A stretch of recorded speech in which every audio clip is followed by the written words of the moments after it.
کہیں ہم صرف گشت کر لینے کو یا صرف تھوڑی سی نفلیں پڑھ لینے کو یا صرف تھوڑا سا ذکر کر لینے کو ہم اس کو پورا دین نہ سمجھیں. یہ دین کے اعمال ہیں. دین کا تعلق آدمی کے معاشرے سے بھی ہے, دین کا تعلق آدمی کے کاروبار سے بھی ہے, دین کا تعلق آدمی کے گھر کی شادی بیاہ سے بھی ہے. کہ نفلیں تو بہت لمبی ہے اور اعمال میں دیکھنے میں بالکل سر فہرست ہے, لیکن جب گھر میں شادی کا موقع آیا تو ہر ایک منہ میں انگلی دے رہا کہ اللہ اکبر, یہ فلاں کے گھر کی شادی. کیونکہ ہم بہت دور ہیں. نہیں, ہمیں زندگی کے ہر شعبے میں پورے دین پر آنا ہے. لیکن میرے بھائیوں, دوستوں, عزیزوں اور بزرگوں, یہ قربانی چاہتا ہے.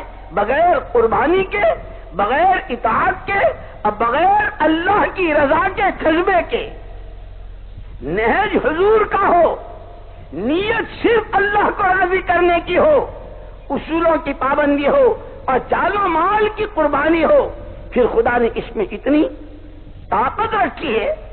اور ان سب کے ساتھ جیسے میں نے عرض کیا, محنت قربانی کے ساتھ ہو, اخلاص کے ساتھ ہو, صحیح نہج کے ساتھ ہو, آپس کی محبت کے ساتھ. محبت آپس میں دلوں کا جوڑ, یہ ہمارے کام کی جان ہے. کیونکہ جب اس طرح یہ کام ہوتا ہے پھر اللہ نے اس میں وہ تاثیر رکھی ہے. یہ تو مہا سنت ہے. اس ادنا سنت کی طاقت کا واقعہ بارہا آپ نے سنا ہوگا, جو عام طور پر روزمرہ کی زندگی میں ہے.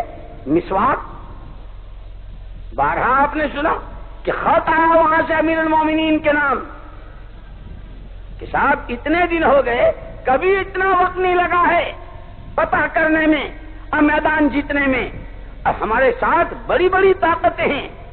یہاں سے کیا گیا؟ یہاں سے جواب یہ جا رہا کہ دیکھو حضور کی کون سی سنت چھوٹ رہی ہے. اب جو دیکھا ہے قافلے نے اور امیر نے, ایک مسواک کی سنت چھوٹ رہی ہے. یہ عجیب بات تھی کہ جب کسی کو